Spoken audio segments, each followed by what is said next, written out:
The courthouse clock struck like a gavel in the silence, each tick amplifying the dread gnawing in my gut. My hands trembled around the plain manila envelope, the air thick with unspoken finality, while my daughter Dane's small fingers twisted in mine, sensing the storm brewing. My fingers ached from gripping the simple folder of paperwork, the edges crumpling under the pressure, while the faint scent of industrial cleaner clung to the air, sharp and unforgiving. Whispers from the lone clerk at her desk grew sharper with every passing minute. Williams was stalling at the front. "He's just signing something," I told myself, voice barely a breath, even as my modest blue dress, chosen for practicality not beauty, felt suddenly too exposing under the harsh fluorescent lights.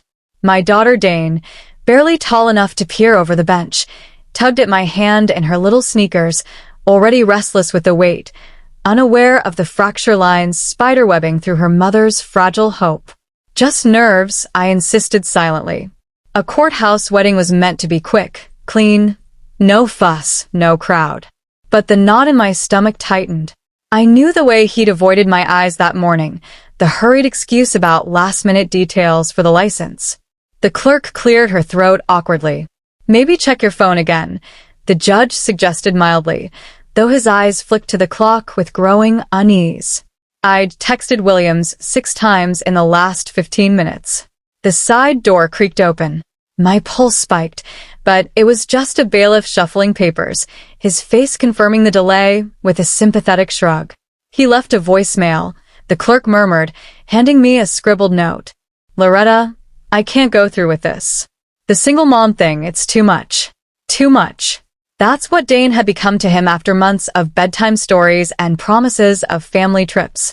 Not my bright-eyed girl who'd started calling him Dad with shy excitement, but an obstacle he'd ditched at the final second. The murmurs swelled.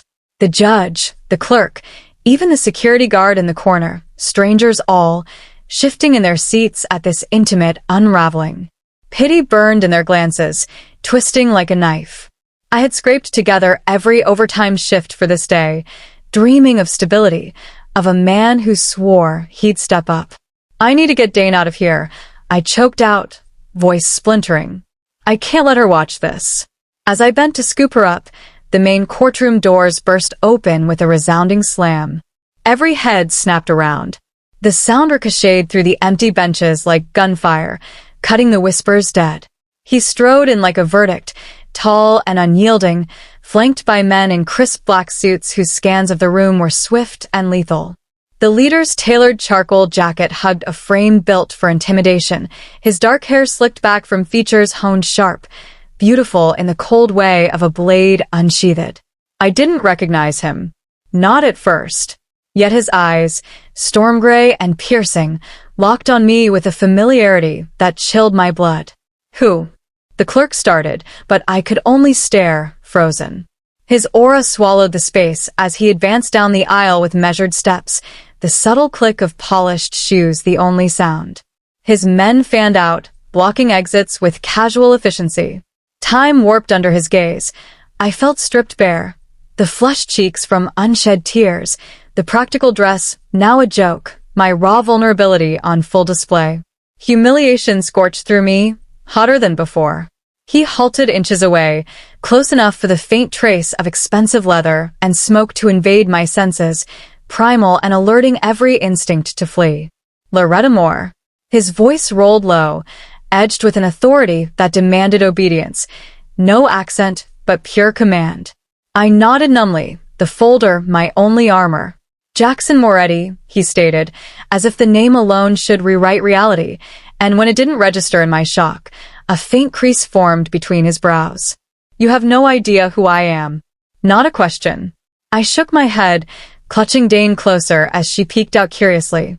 His gaze darted to the spot where William should have stood, then back, contempt flickering. "Your fiancé?" The word dripped disdain. "He's not proceeding."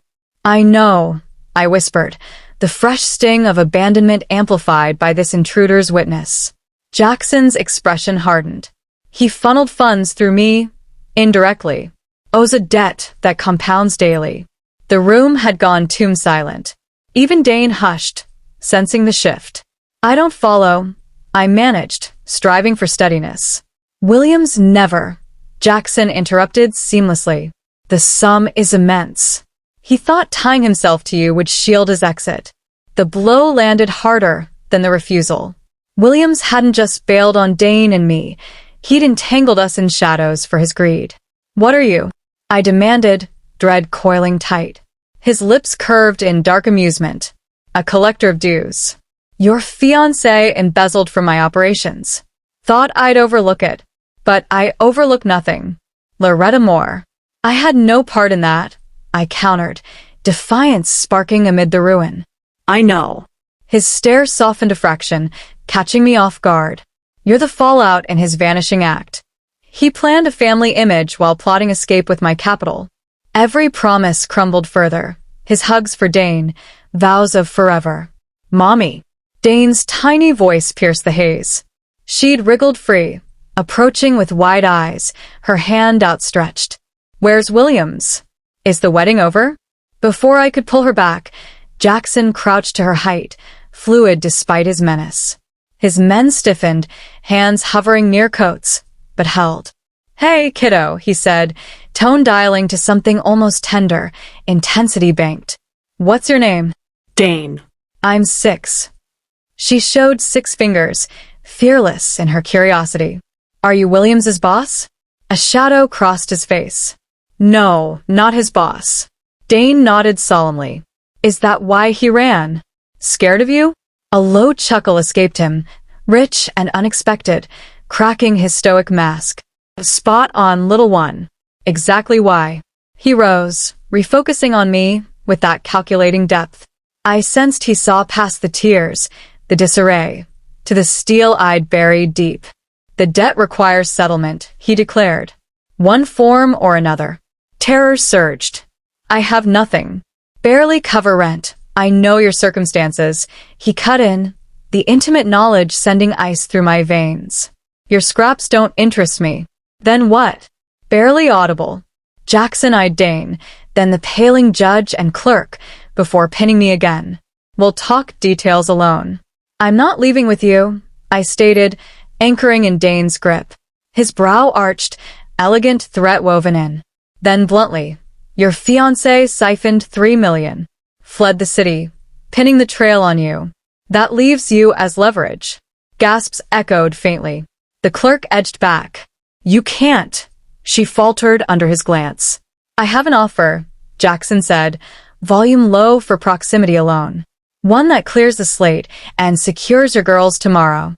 What offer? Dread and intrigue clashed. His reply detonated the room. Marry me instead. The folder slipped from my grasp, papers fluttering to the cold floor like surrendered dreams. 3 years of solo parenting, nights blurred by double shifts, Dane's fevers, the endless hunt for a man who'd truly see us as home, had led to Williams. He'd seemed the answer.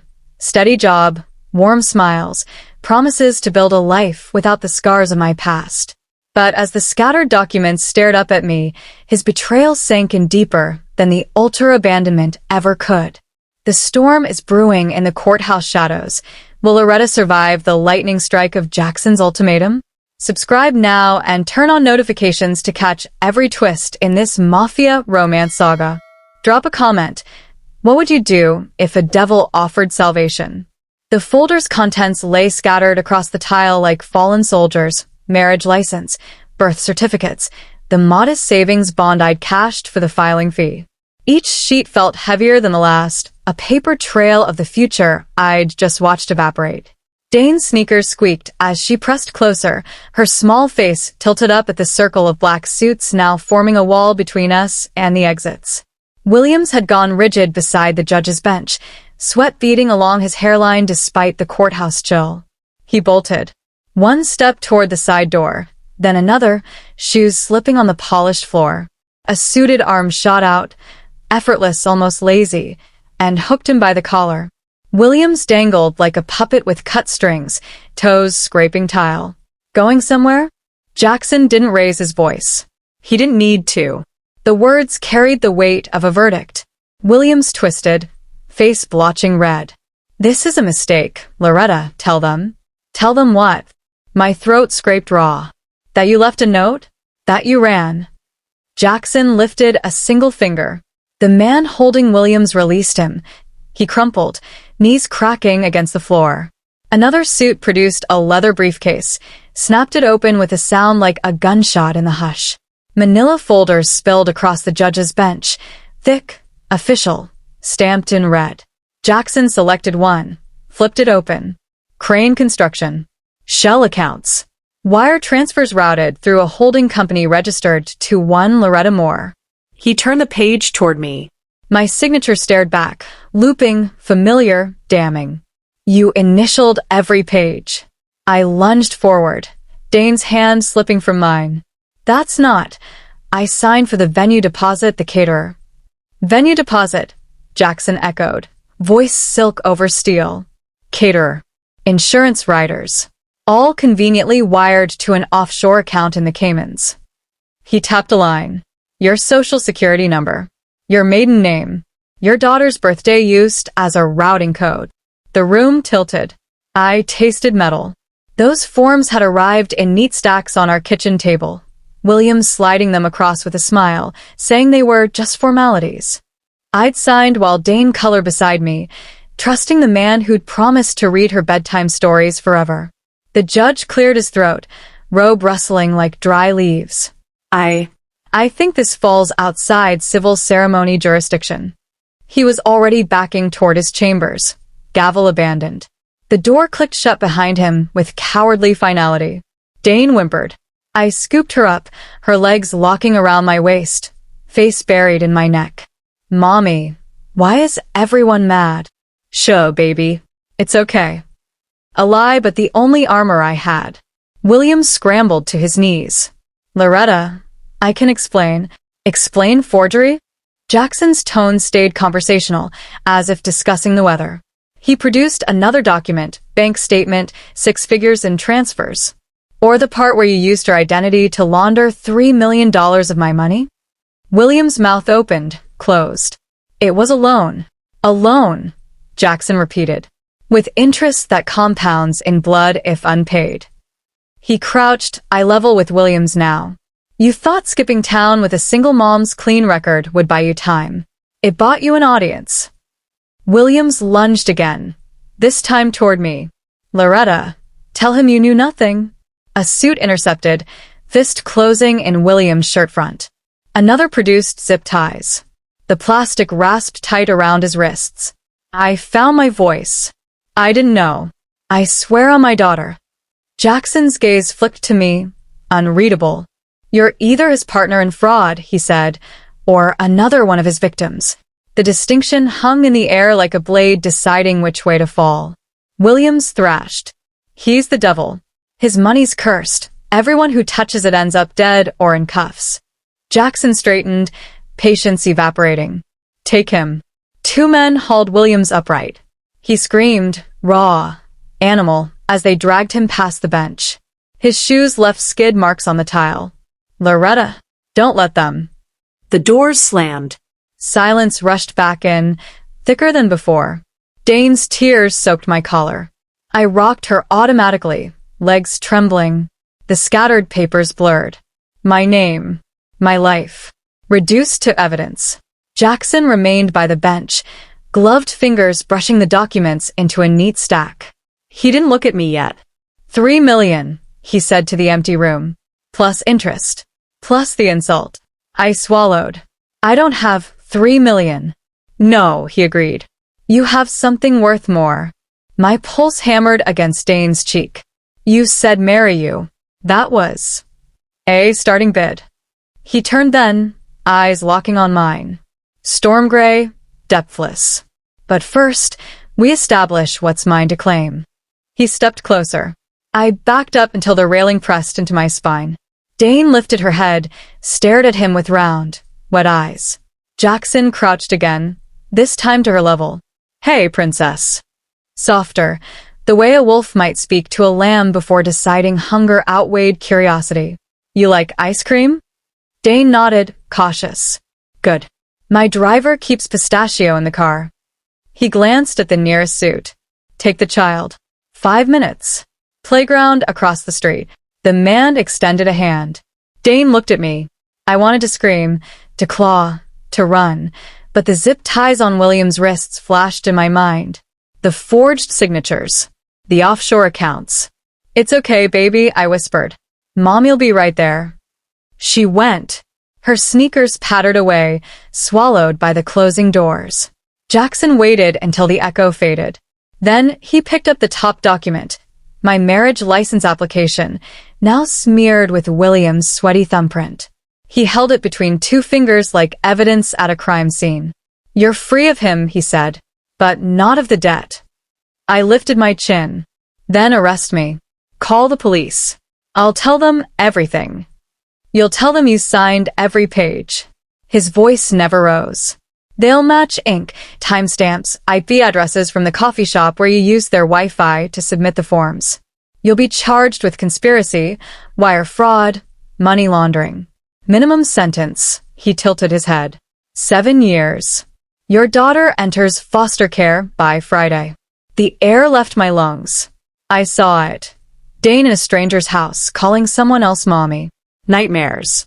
Court dates. Me in orange, counting days on a wall. "There's another option," he continued. "One that keeps her with you. Keeps you breathing." I already knew. The word tasted like rust. Marriage. He inclined his head. A contract. Binding. Public. Irrefutable. He set the license down, aligned it perfectly with the others. "You become Mrs. Moretti.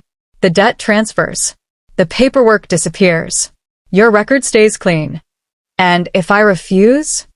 His smile was small, sharp. "Then the paperwork finds its way to the DA by morning. And William's body turns up in the river by noon. Cause of death. Guilt." I stared at the scattered petals from my dropped folder. White against gray tile, like snow in hell. Somewhere outside, Dane laughed at something the driver said.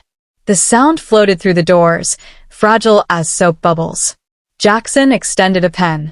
Black, heavy, the kind that signed empires. "Clock's ticking, Loretta." My hand closed around it. The metal was cold. Real. The second shattering of my life in under an hour, and this time I walked toward the pieces. The doors thudded shut behind the last retreating footstep. Clerk, bailiff, even the janitor who'd pretended to mop the same spot for 10 minutes. The courthouse swallowed the noise, leaving only the fluorescent lights humming overhead like a swarm trapped in glass. Dane's pistachio-sticky fingers curled around mine again, her other hand clutching a crumpled napkin cone. She smelled of summer asphalt and artificial green dye. I wanted to kneel, bury my face in her hair, pretend the world outside this room still existed. Instead, I stood rooted. The pen Jackson had pressed into my palm now a lead weight against my thigh. He hadn't moved from the judge's bench. The scattered documents were gone, vanished into that leather briefcase with the same efficiency his men had used to vanish Williams. Only one sheet remained. The marriage license application, pristine except for William's sweaty thumbprint blooming like a bruise. Jackson turned.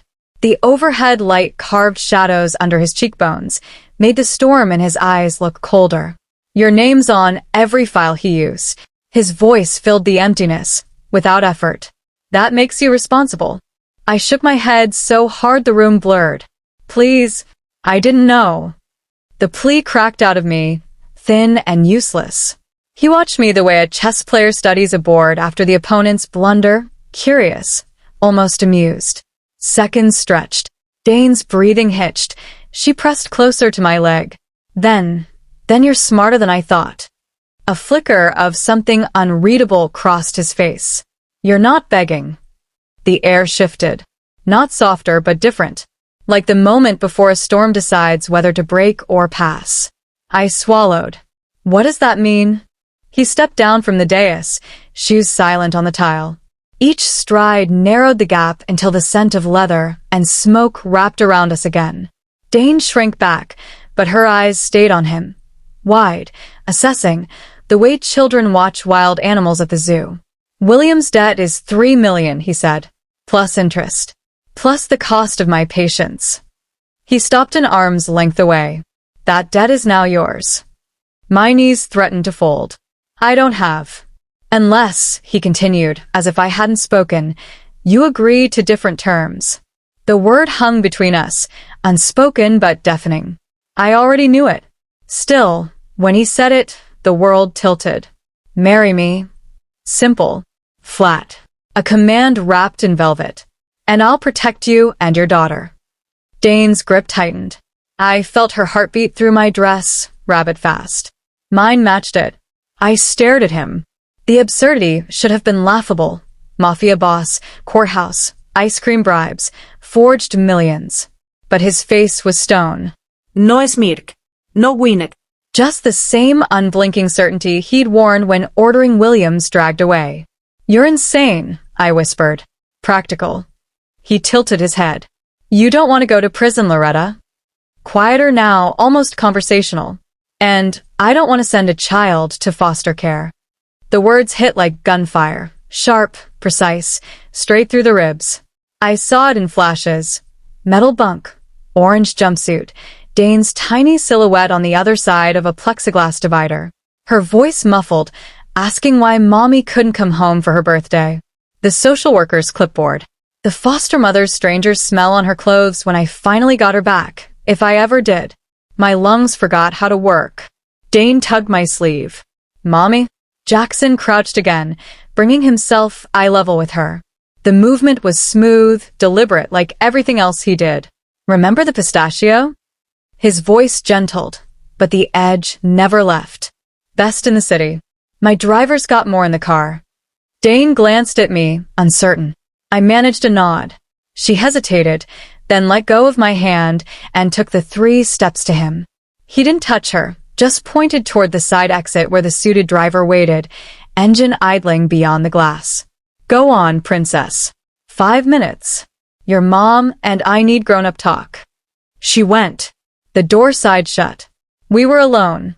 I rounded on him the second it clicked. You can't just. I can. He straightened, towering again. And I am. You're blackmailing me into marriage. I'm offering you a lifeline. He picked up the license application, turned it so the blank signature lines faced me. 1 stroke of ink. The debt vanishes. The files disappear. Your record stays clean.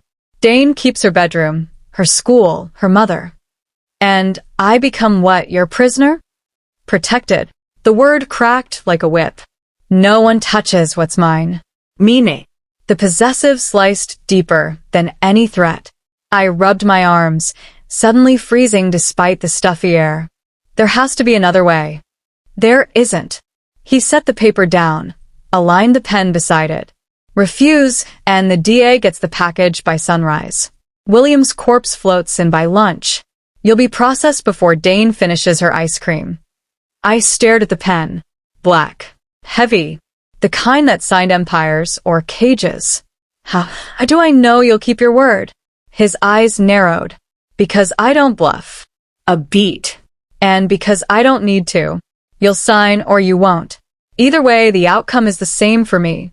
For you. He glanced toward the exit Dane had taken. The clock's ticking. The hum of the lights drilled into my skull. I thought of William's scream echoing down the corridor. Of Dane's sticky fingers. Of the way Jackson had crouched to her level twice now, without once raising his voice. I picked up the pen. My hand shook so badly, the first attempt left a jagged streak. I tried again. L-O-R. The letters looked foreign, like someone else's name. Jackson watched motionless. When the final A looped into place, he took the document, folded it once, and slipped it into his inner jacket pocket, right over his heart. Done, he said. I exhaled, a sound halfway between laugh and sob. What happens now? Now. He buttoned his jacket, the motion precise. We finish what William started. Right here. My stomach lurched. You mean? The judge is persuadable. He tapped the bench. Ceremony takes 5 minutes. Rings are in the car. I backed up until the railing bit into my spine again. I'm not wearing a dress. I'm not. You're wearing what you have on. His gaze swept me. Blue cotton, scuffed flats, tear-stained cheeks. It's honest. I respect honesty. He turned toward the chamber's door and raised his voice just enough. Judge Harlan, we're ready. The door opened almost instantly. The judge shuffled out, robe askew, face the color of old parchment. He didn't meet my eyes. Jackson extended a hand, not to me, but to the bench. After you, Mrs. Moretti. The name hit harder than the signature.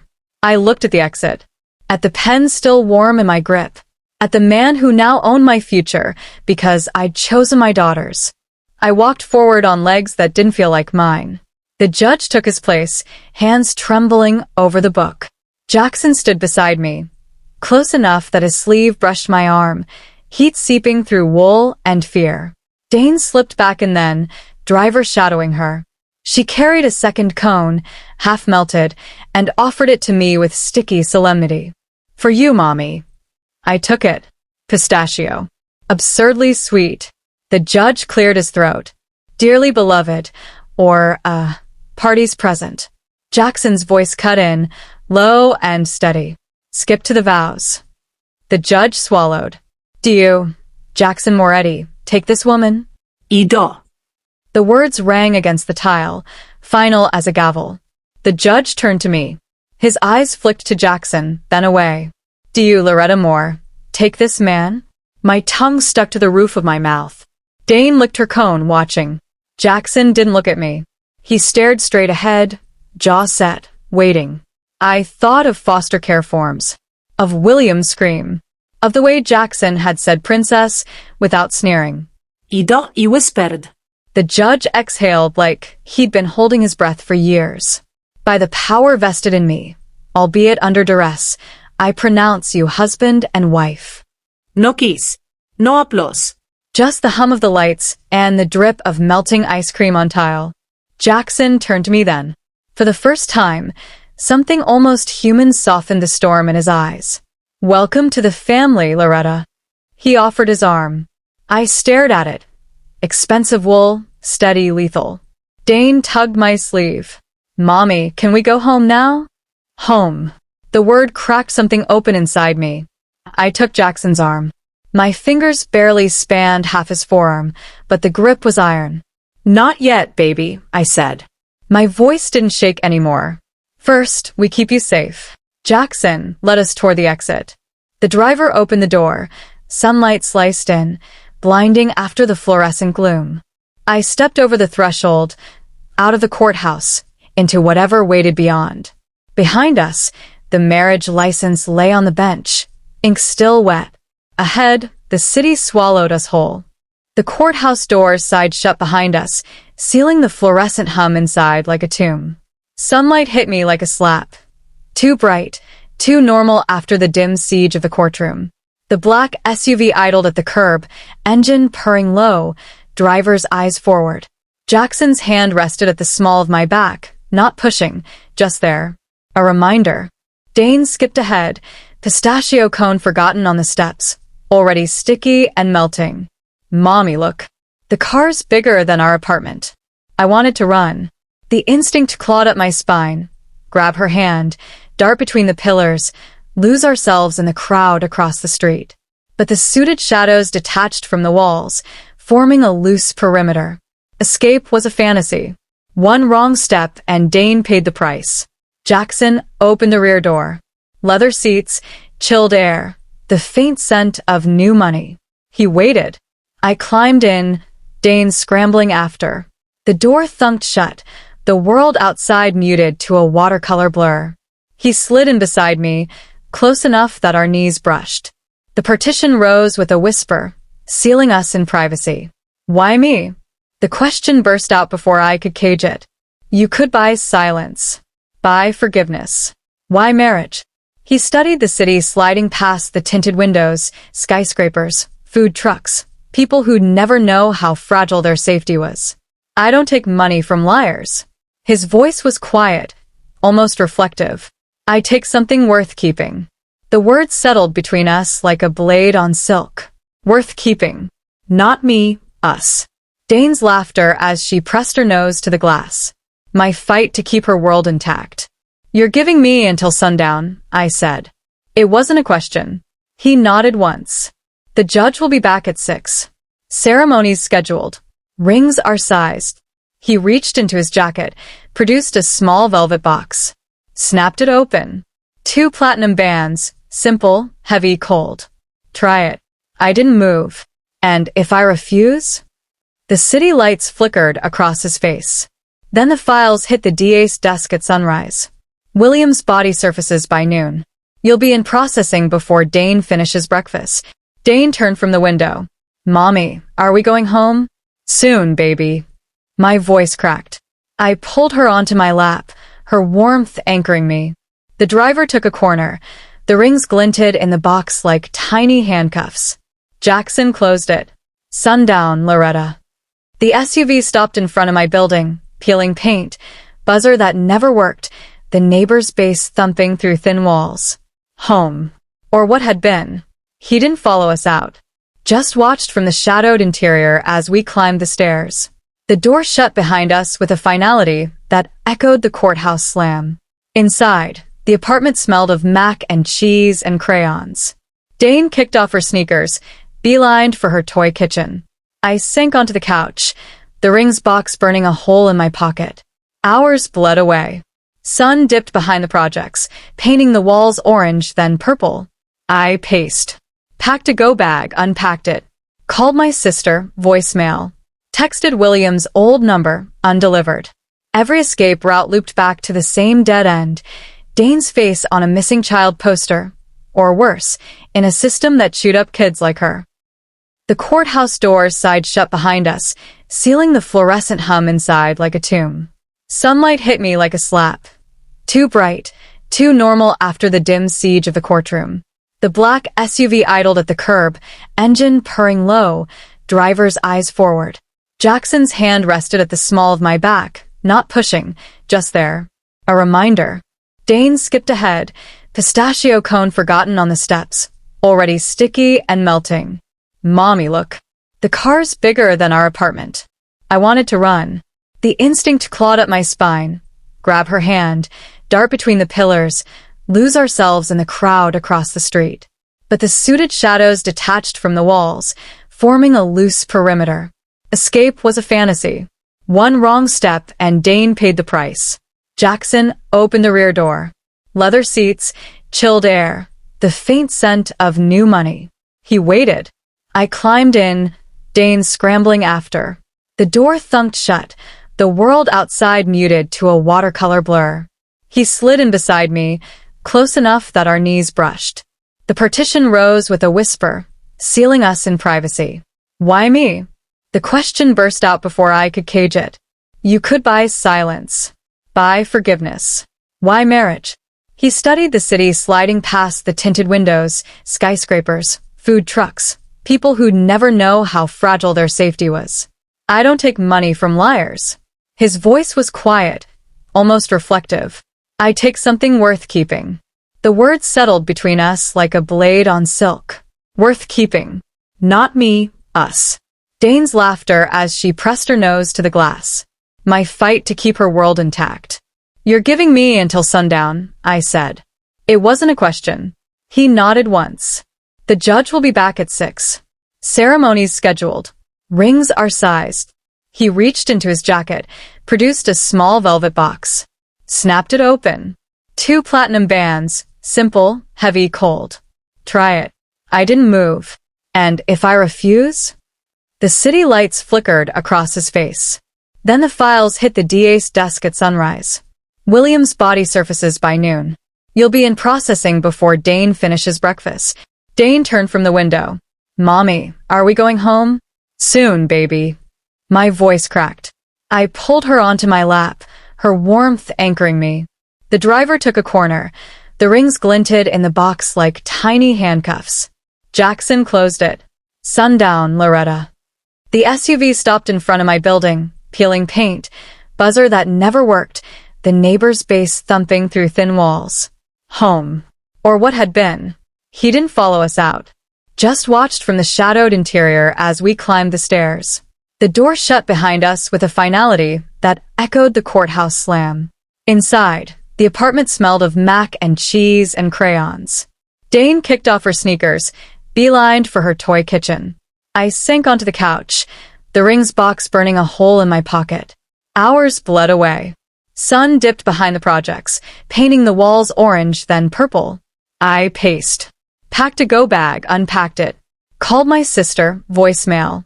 Texted William's old number, undelivered. Every escape route looped back to the same dead end. Dane's face on a missing child poster. Or worse, in a system that chewed up kids like her. The SUV purred through the city, like a shark cutting water, streetlights strobing across the windows in rhythmic pulses. Dane had fallen asleep against my side somewhere between the courthouse and the bridge, her head heavy on my thigh, one shoe dangling off her foot. I stared at the ring on my finger, platinum, unadorned, catching every flash of light like a warning. Jackson sat opposite us now, the partition down, city blurring behind him. He hadn't spoken since the courthouse. The silence wasn't empty. It was loaded, patient, the kind that waits for you to fill it with your own fears. I didn't. The car slowed, turned onto a private road flanked by trees, so dense the headlights barely penetrated. Gravel crunched under tires. Gates loomed, wrought iron, 12 feet high, topped with spikes that glinted like teeth. Cameras swiveled as we approached. The gates parted without a sound. Beyond lay the estate. Not a house. A compound. Floodlights bathed manicured lawns in cold white, revealing stone walls thick enough to withstand siege. The mansion rose 3 stories, all sharp angles and dark glass, windows like eyes watching our approach. Armed men patrolled the perimeter, silent, moving in pairs, rifles slung low. Not guards. Sentries. Dane stirred as the car stopped. "Mommy, are we at a castle?" "Something like that," I murmured, throat dry. Jackson exited first, rounded the hood, opened my door himself. His hand hovered, offering, not taking. I ignored it, sliding out with Dane in my arms. Her weight grounded me. The night air smelled of pine and gun oil. A woman waited at the top of the stone steps, mid-50s, hair in a severe bun, black dress crisp as a uniform. She inclined her head. "Mr. Moretti, the East Wing is prepared."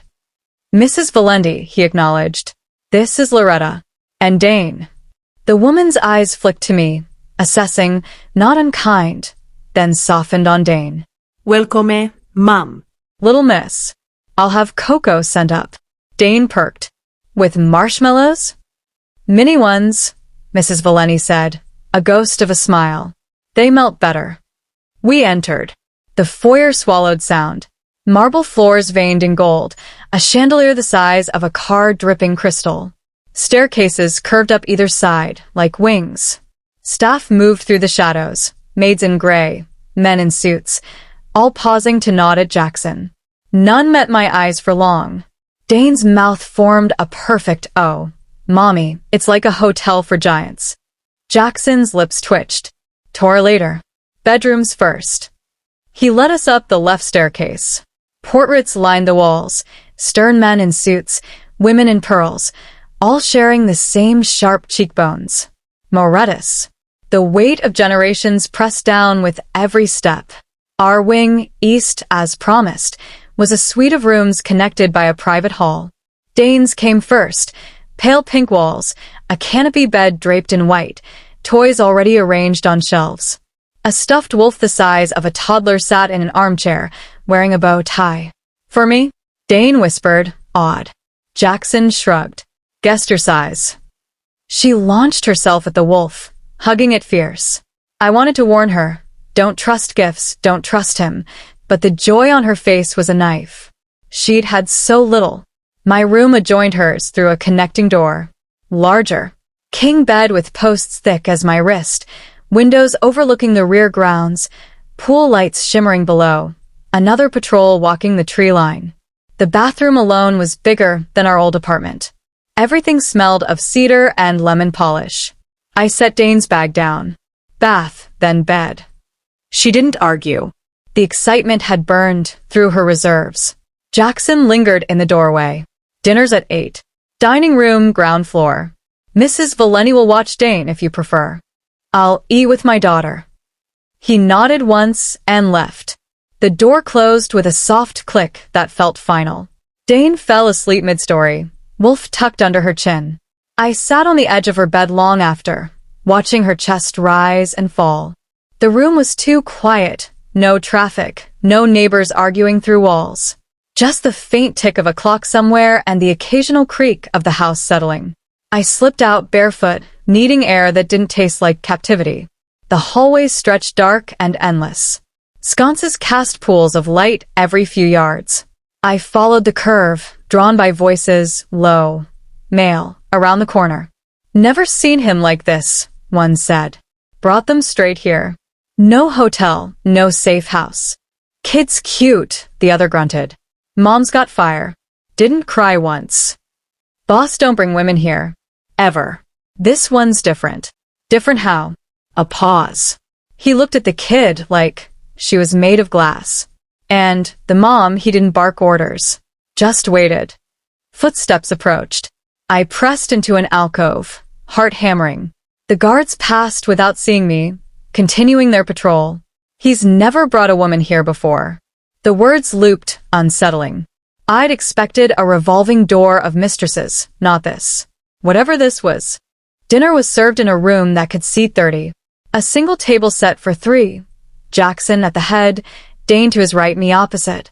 Crystal, silver, linen napkins folded into swans.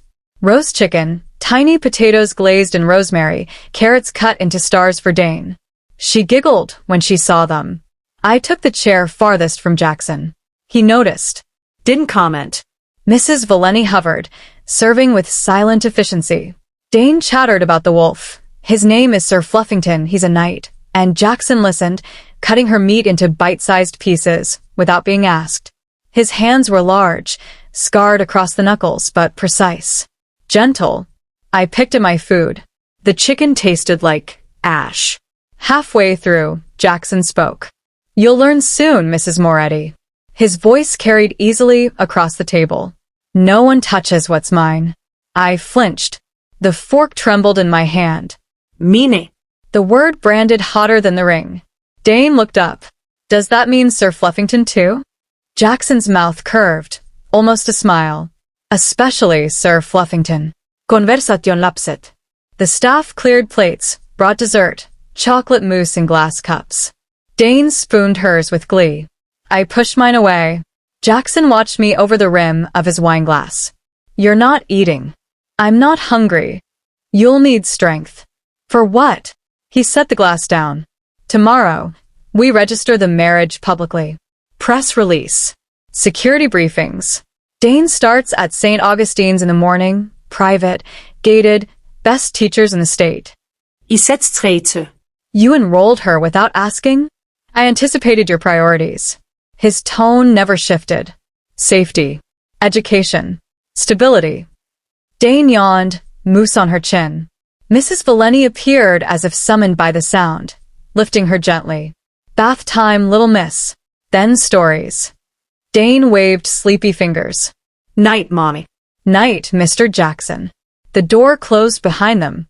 Silence rushed back in, heavier. I stood. I'm going to bed.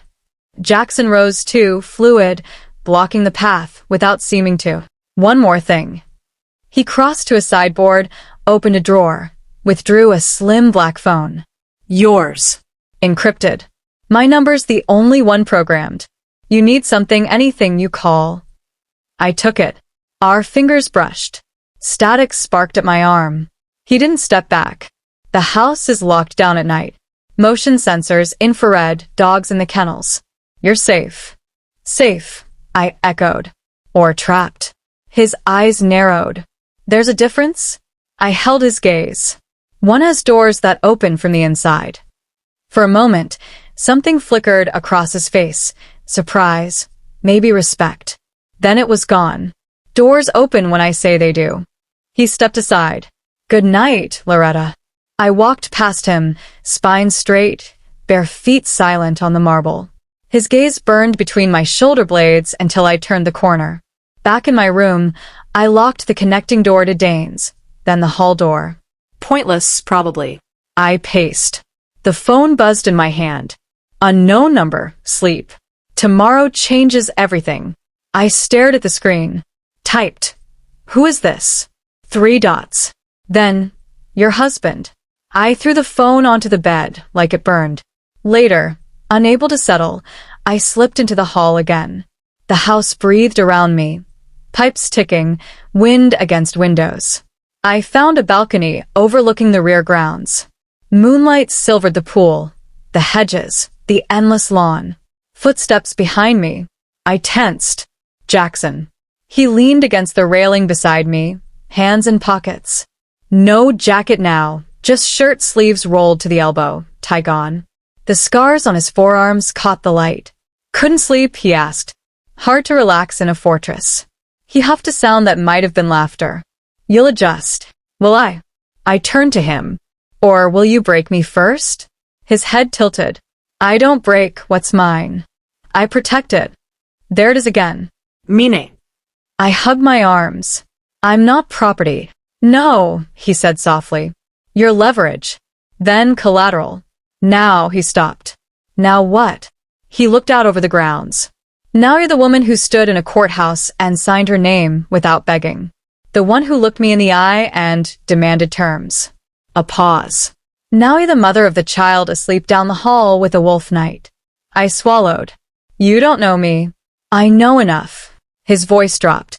I know you worked doubles at the diner to buy her crayons. Know you sang her to sleep when the power got cut. Know you trusted a man who forged your name on millions and still found the strength to face me. The words landed like blows, intimate, invasive. He'd watched us. Long before today. Why? I whispered. Why us? He was quiet so long I thought he wouldn't answer. Then, because someone once showed my brother kindness when he was bleeding out in an alley. A little girl with pigtails and a peanut butter sandwich. His jaw flexed. I pay debts. Dane. The accident near our building last year.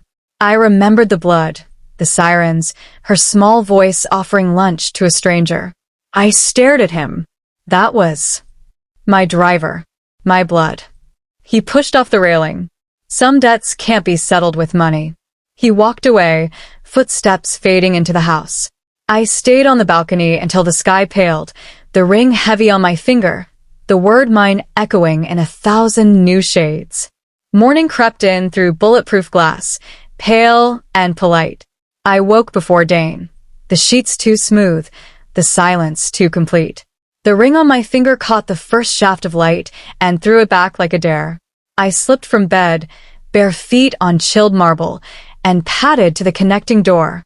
Dane slept tangled in Sir Fluffington, one sock missing, mouth open in a soft snore. Safe. For now.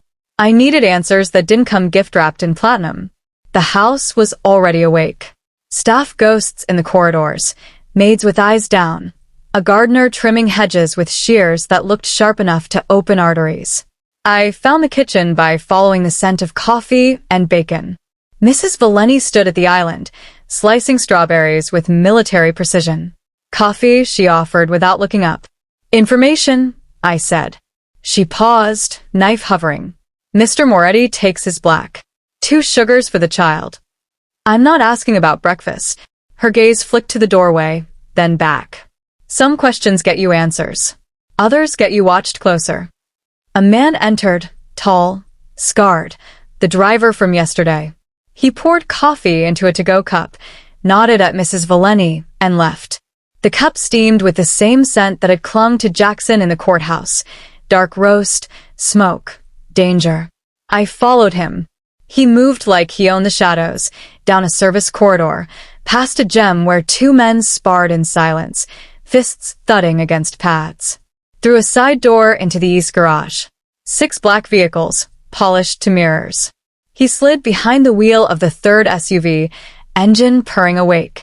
I ducked behind a pillar as he pulled out. The gate opened, closed. Gone. Mrs. Valeni appeared beside me. Curiosity is a luxury here, Mrs. Moretti. One that costs. I'm already bankrupt, I said. What's a little more debt? She studied me a long moment. Library. 3rd floor. West wing. Ask for the red ledger. Then she was gone, apron fluttering like a white flag. The library smelled of leather and old paper. Floor-to-ceiling shelves, a fireplace cold and clean. A ladder on rails reached the topmost books. I found the red ledger on a center table, thick as a phone book, bound in cracked calfskin. No look. I opened it. Pages of numbers, dates, amounts, names. Transfers in the tens of thousands. Then hundreds. Then millions. William's name appeared 6 months back. Crane Construction, $750,000 advance. Another entry 3 months later. $1.2 million, equipment lease. The final line, dated 2 days before the wedding, $3 million, final disbursement. Diversion flagged. Below it, in Jackson's sharp script, collateral, L. Moore. My stomach turned. I flipped further. Older entries. A name repeated, Marco Moretti. Medical transport, $42,000. Then nothing. A single line. Debt repaid in blood. Marco. The driver. I closed the ledger. The room felt smaller. Footsteps on the spiral stairs. Jackson. He wore workout gear, black shorts, gray t-shirt damp at the chest. A bruise bloomed along his jaw. Fresh. He didn't look surprised to see me. Morning constitutional, he asked. I held up the ledger. You keep receipts for betrayal? Accountability. He crossed to a sideboard, poured water from a crystal decanter. William skimmed for 18 months. Thought I wouldn't notice because I was distracted by a war in the ports. Marco, I said. His hand stilled on the glass. What about him? The accident. The sandwich. The blood on the sidewalk. My voice didn't shake. Progress. That was your brother. He set the glass down untouched. Yes. I stepped closer.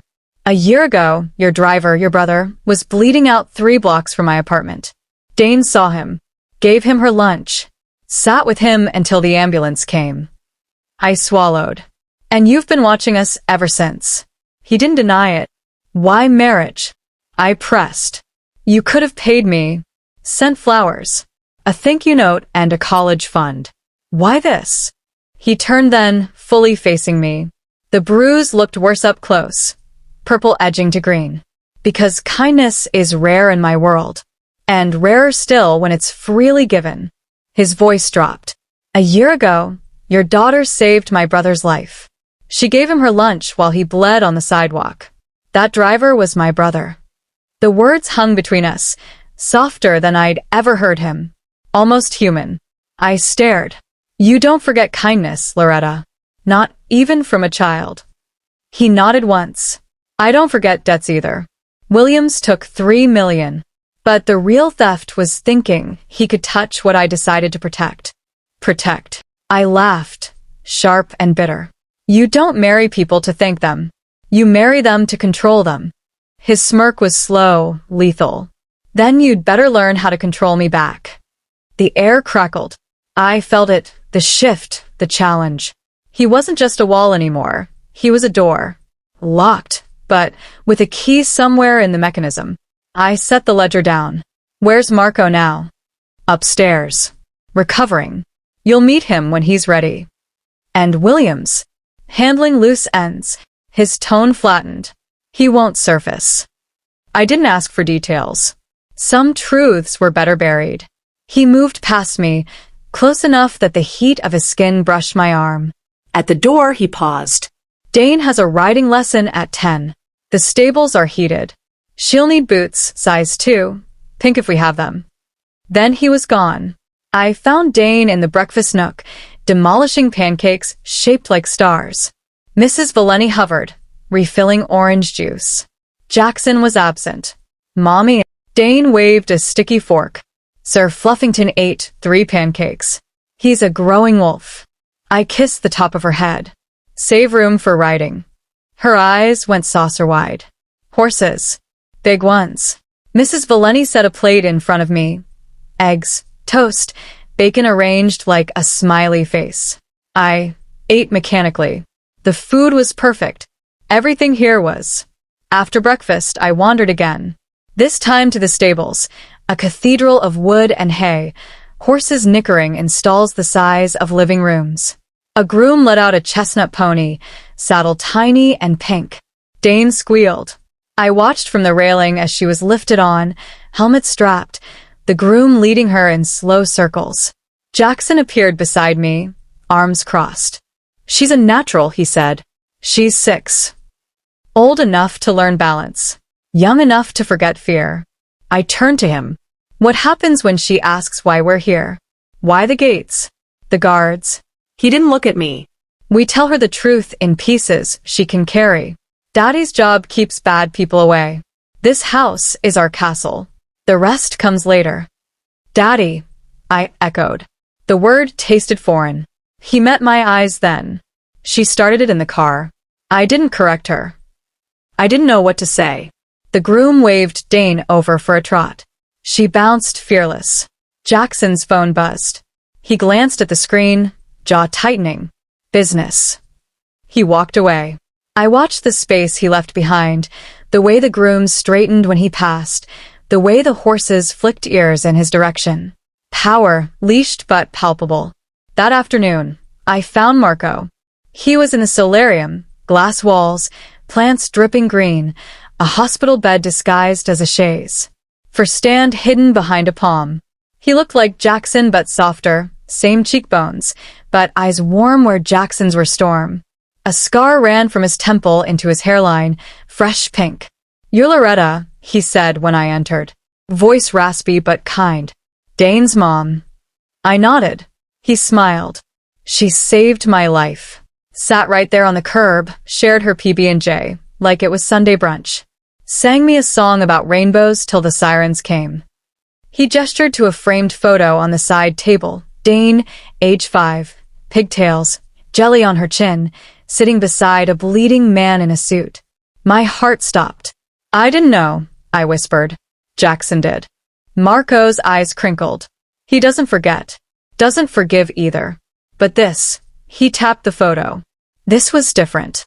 I sat on the edge of a wicker chair. "He married me for it." "He married you because of it," Marco corrected. "There's a difference." I left the solarium with more questions than answers. Dinner was quiet. Dane recounted her riding lesson in exhaustive detail, how the pony's name was Buttercup, how she'd trotted all by herself. Jackson listened, cutting her chicken again, asking about the pony's mane. I watched the way his fingers moved, precise, careful. The way he didn't touch me, not even accidentally. After Dane was tucked in, I found him in the library again. Fire crackling now. Whiskey in a crystal tumbler. I closed the door. Marco showed me the photo. He didn't turn. "Good. You've been watching us for a year. Longer." He sipped. "Since the accident. Background checks. Schedules. I knew Williams was skimming 6 months in. Let him dig his grave. You used us as bait." "I used him." He faced me. "You were never the target. Then why the courthouse? Why not just take him?" "Because he touched what I decided was under my protection." His voice was low, dangerous. "And because I wanted to see what you'd do when cornered." I stepped closer. "And you signed." A flicker of something pride crossed his face. "Didn't beg. Didn't run. Negotiated terms for your daughter, like a queen." I laughed sharp. "I'm a waitress with a studio apartment. You're a mother who stared down the devil and asked for better lighting." Silence stretched. The fire popped. I moved to leave. His voice stopped me. "Loretta." I turned. "The control you think I want?" He set the glass down. "It's a two-way street. You push, I bend. Eventually." I didn't answer. Just walked out. But in the hallway I smiled, small secret. The wolf had shown a crack. The days blurred into a rhythm I both hated and needed. Mornings began with Dane's laughter echoing off vaulted ceilings, writing lessons, art classes in the sunroom, Mrs. Valeni sneaking her extra cookies shaped like horses. Afternoons were mine to prowl the estate's edges, testing locks, memorizing patrols, mapping the invisible lines that kept us caged. Evenings belonged to Jackson. Quiet dinners where Dane filled the silence with stories, and I learned the shape of his restraint. I started small. "No, I said the first time Mrs. Valeni laid out a black dress for a family dinner downstairs. I'm not parading for your lieutenants. The dress stayed on the hanger. Jackson's eyes flicked up from his phone, unreadable. He nodded once. The invitation wasn't repeated. Next came the guards. 2 shadowed Danes every step outside her room. Big men, bigger guns. I cornered them in the hallway. She's 6. She doesn't need a firing squad to pick daisies. The taller one, Vito, I'd learned shifted. Boss's orders, ma'am. New orders. I held his gaze. One of you. 10 feet back. She looks up and sees protection, not prison. Vito glanced at his partner. They retreated. 5 feet at first. Then 10. Jackson said nothing when I passed him in the gym later, sweat slick and punching a bag like it owed him money. But the next morning, only Marco trailed Dane to the stables, scarred, gentle, reading her a picture book about unicorns while she brushed Buttercup's mane. I pushed further. A dinner invitation arrived on heavy cardstock, gold embossing, names I didn't recognize. Mafia, whispered the part of me that still flinched at shadows. I left the card on Jackson's desk, sliced in half, with a letter opener. He found me in the library that night, fire low, Dane asleep upstairs. You declined, he said, holding the ruined halves. I'm not a prop. I didn't look up from my book. Your world stays downstairs. Mine stays with her. Silence stretched. Then, you're the only woman who's ever told me no. I met his eyes then. He leaned against the doorframe, arms crossed, the firelight carving gold into the bruise along his jaw, another fresh one. Get used to it. His mouth curved, not quite a smile, but close. I am. The tension shifted after that. Not softer, but electric. Like standing too close to a live wire and feeling the hum in your bones. He started lingering. Mornings in the kitchen, pouring coffee while Dane demanded he try her special oatmeal, oats, marshmallows, and too much cinnamon. He ate it without flinching. Afternoons in the stables, lifting her onto the pony when the groom was busy, his hands steady on her waist. Evenings on the balcony, where he'd find me staring at the gates and stand just close enough that I felt his heat without touch. I didn't move away. The attack came on a Thursday. Dane was in the playroom, 3rd floor, west wing, building a castle out of blocks taller than she was. I'd stepped out to fetch her favorite blanket from the dryer. The first crack of gunfire shattered the quiet like glass. Not a car backfiring. Not fireworks. Automatic weapons close, too close. I ran. The hallway tilted. Alarms screamed, high, piercing. Lights strobed red. Guards shouted in Italian, boots thundering. I shoved past a maid frozen in a doorway, her tray of crystal crashing to the marble. Dane. Another burst, closer. Plaster exploded from the wall beside me. I ducked, heart in my throat, and sprinted. The playroom door hung open. Blocks scattered. Sir Fluffington on the floor, one ear singed. Dane crouched behind the toy chest, eyes huge, thumb in mouth. I dove for her, scooping her up. It's okay, baby. A window shattered. Glass rained. Bullets chewed the wallpaper into confetti. Under the staircase, closest cover. I crawled. Dane clutched to my chest, her legs locked around my waist. The space was narrow, dark, smelling of dust and old wood. I wedged us in, back to the wall, her face buried in my neck. Shh, I whispered, rocking. Mommy's got you. Footsteps pounded overhead. Shouts. Return fire, deafening. The chandelier in the hall crashed, crystal exploding like ice. Dane whimpered. I want Sir Fluffington. He's okay. We're okay. Another burst. The staircase above us shuddered. I curled tighter, shielding her with my body. Wood splintered. Dust choked the air. I thought of Jackson. Where was he? The gym? The office? Dead? No. He'd come. He always came. Minutes or hours I lost track. The gunfire slowed, then stopped. Silenza rang luda. Boots on the stairs. Slow. Deliberate. Loretta. His voice, raw, ragged. I crawled out. Dane still clamped to me. Jackson filled the doorway, shirt torn, blood streaking his arm, eyes wild. He took us in, me shaking, Dane crying silently, and something cracked open in his face. He dropped to his knees. "You could have died," he growled, voice breaking on the last word. "Then we'd die together." I snapped, tears hot on my cheeks.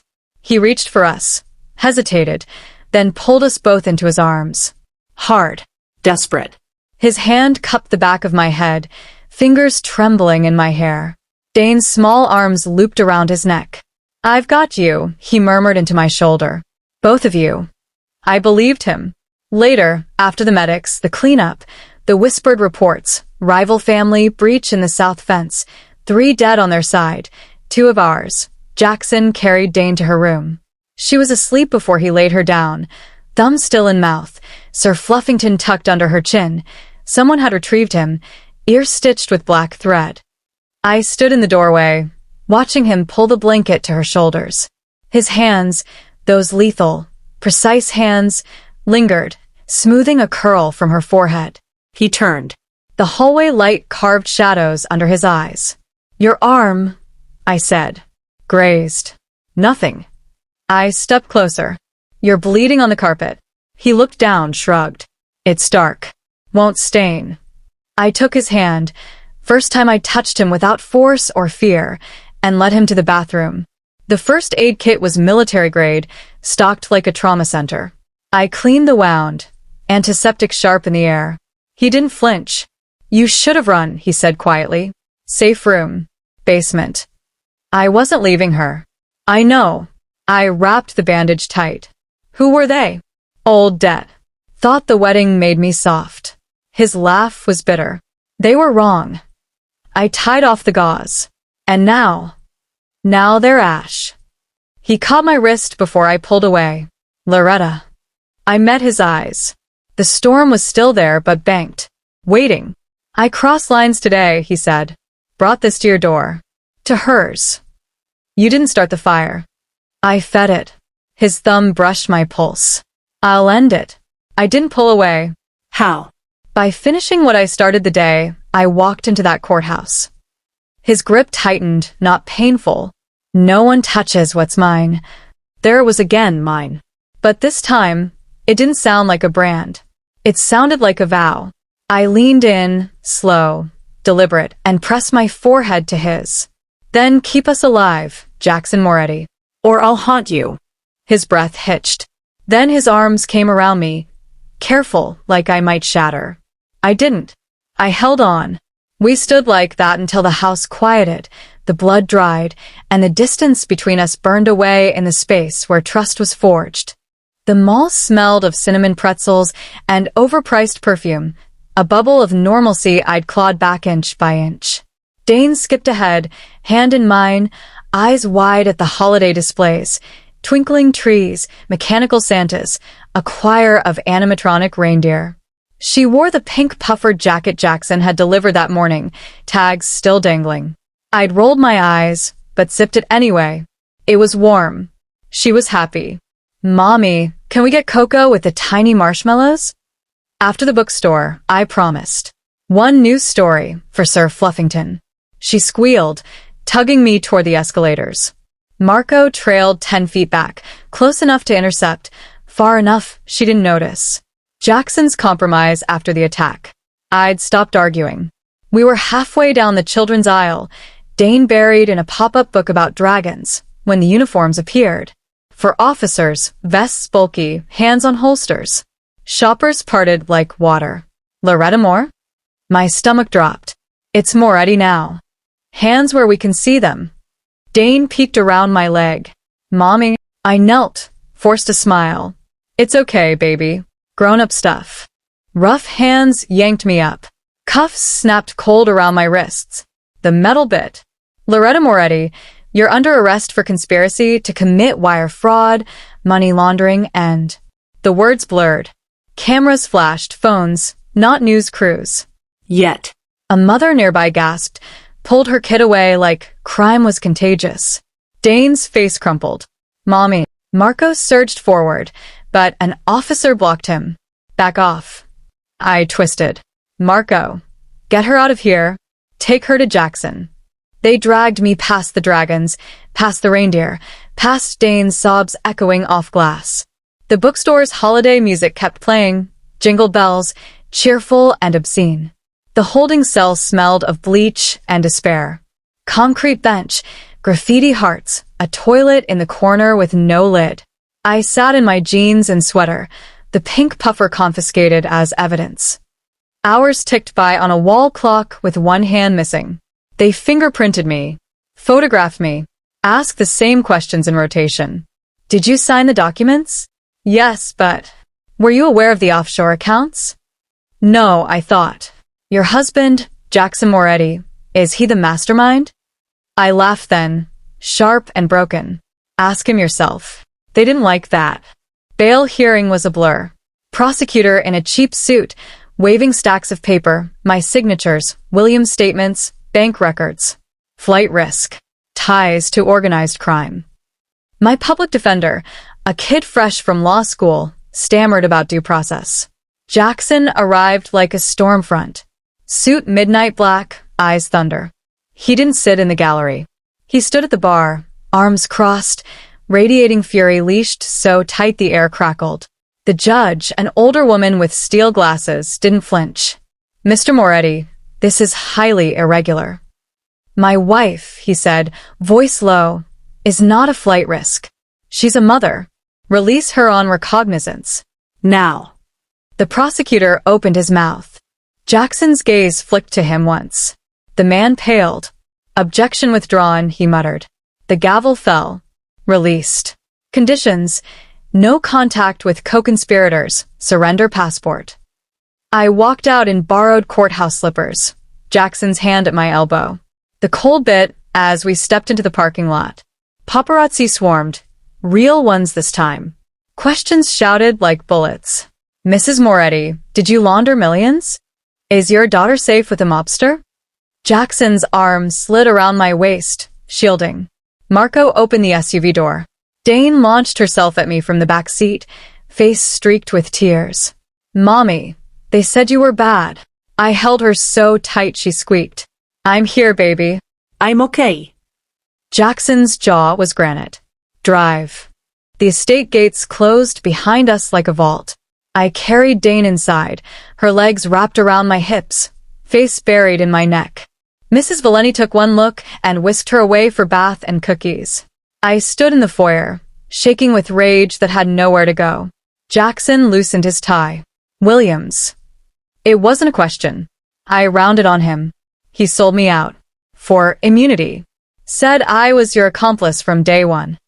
My voice rose, splintering.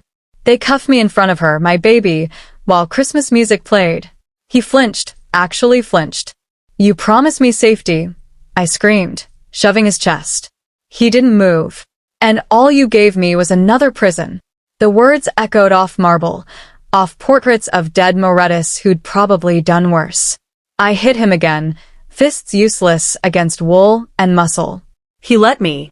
Took every blow until I was gasping, tears hot on my cheeks.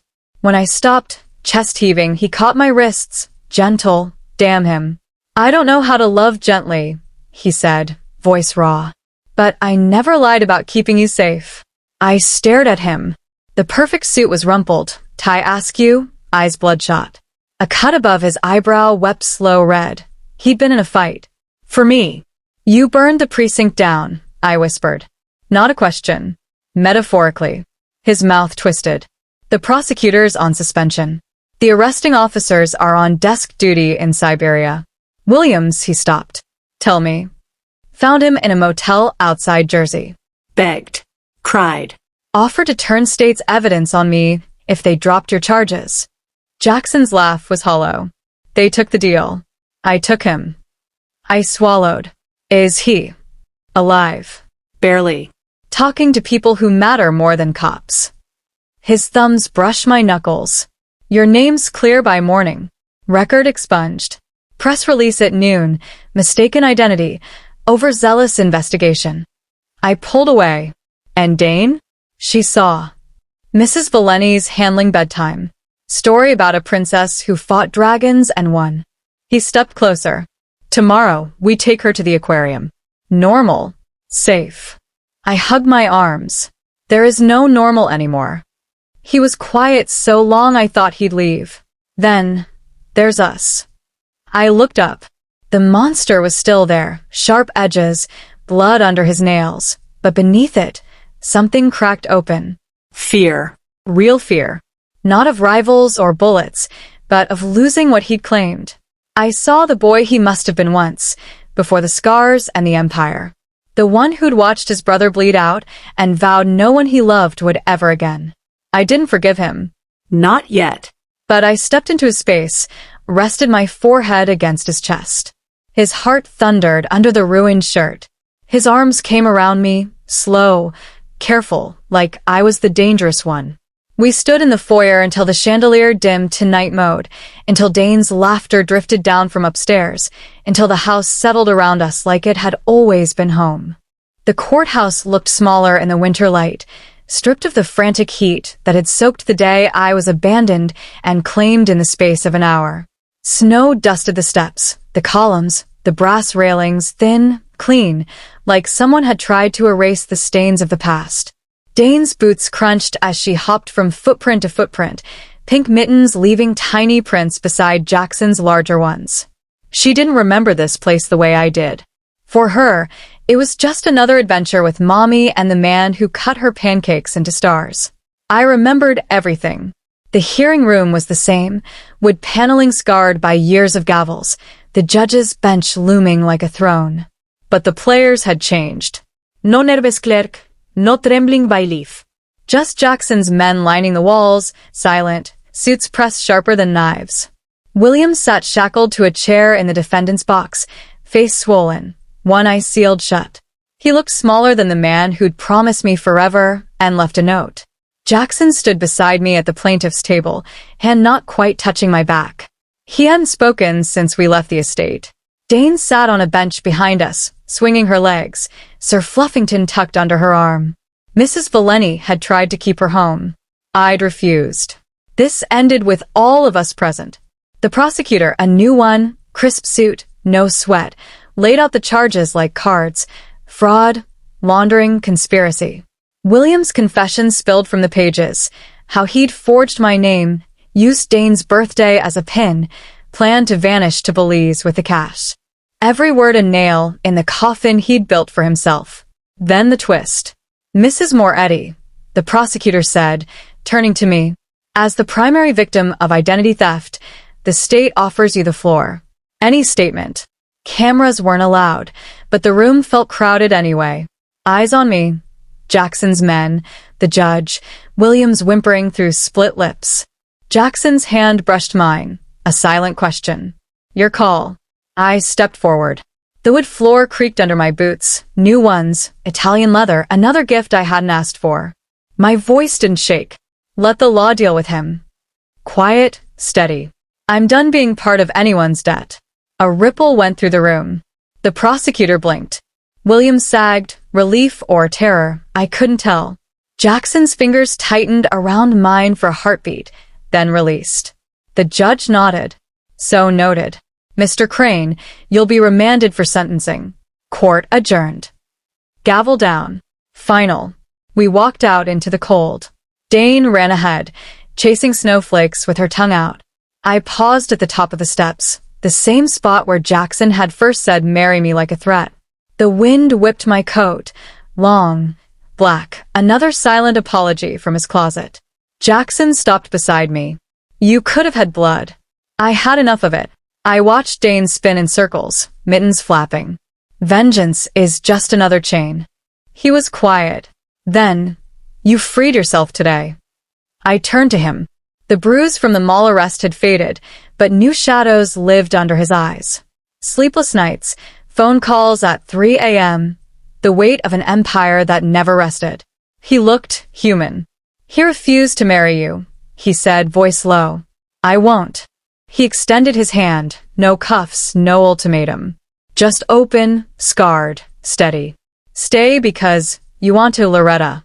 Not because you have to. The courthouse loomed behind us, a monument to the day I lost everything and gained a devil. Snow fell thicker now, catching in his hair, melting on my lashes. Dane laughed below, a sound bright enough to cut glass. I looked at his hand. At the ring I'd stopped twisting when it felt like mine. At the man who'd burned cities to keep us breathing and learned to cut pancakes because a 6-year-old asked. I took it. His fingers closed around mine, warm, careful. Not a claim. A question answered. Dane ran back up the steps, cheeks red. Mommy, can we get hot chocolate now? With the tiny marshmallows? Jackson crouched, scooped her up with his free arm. Extra whipped cream, princess? She nodded solemnly. And 2 cherries. He glanced at me. Your call. I smiled, small, real. 2 cherries it is. We walked down the steps together. 3 sets of footprints in the snow. Mine, his, hers. The courthouse shrank in the rear view of the SUV. Just another building. Just another day. But not just. The chains were gone. The choice was mine. And for the first time since the clock ticked too loud in a sterile room, I wasn't running. I was going home. The vow is renewed, not in a courthouse cage, but in the quiet fall of snow and the grip of a hand freely given. Loretta's journey from broken bride to chosen queen is complete, but the empire's shadows still stretch long. Will love be enough to hold the wolves at bay? Subscribe now, notifications locked and loaded, so you don't miss the video. Comment your final verdict. Can a devil be tamed by trust? Your voice seals the saga.